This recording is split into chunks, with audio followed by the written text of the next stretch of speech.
শোন, কি আছে ক।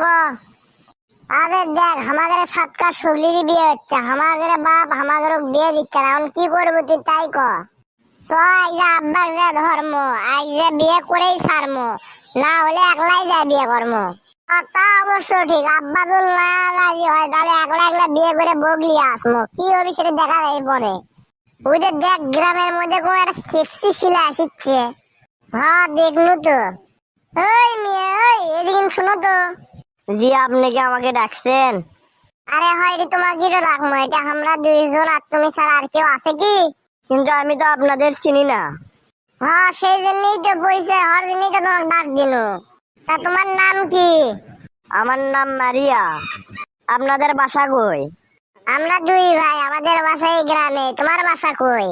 আমার বাসা ঢাকায়, এটা আমার নানির বাড়িতে আমি বেড়াতে এসেছি। ও ভালো, তা তোমার কি বিয়ে শাদী কিছু আছে? কি বলেন এসব, এত সকালেই বিয়ে করব? ভালো একটা ছেলে পাচ্ছি না তো। তা আমাদের বিয়ে কি পছন্দ হয় তোমার? পছন্দ হলে কও, তাহলে আজই বিয়ে করবো, চলো। তোমার একটা বোন থাকলে আমি বিয়ে করবো, আর আমার ভাই তোমাকে বিয়ে করবে। এই মেয়ে শরত, আব্দুল কুদ্দুস, এখানে তোরা কি শুরু করছো?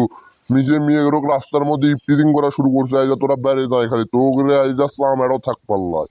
আব্বা এটি আমি কিছুই করতে চাই না, আমার ভাইও এই বেরি ছেলে ডেকে লিয়ে যাচ্ছে, আমার কোনো দোষ নাই। আব্বা এটা আমারও কোনো দোষ নাই, ওই ডেকে লিয়ে যাচ্ছে আর নাম দিচ্ছে আমার। আঙ্কেল শুনেন, আপনার দুই ছেলেই বড় বেয়াদব, আমাকে বিয়ে করতে চাইছে, রাস্তার মধ্যে আমাকে ইফটিজিং করছে। আমি তাদের নামে কেস করব কিন্তু নেক্সট বার এরম করলে।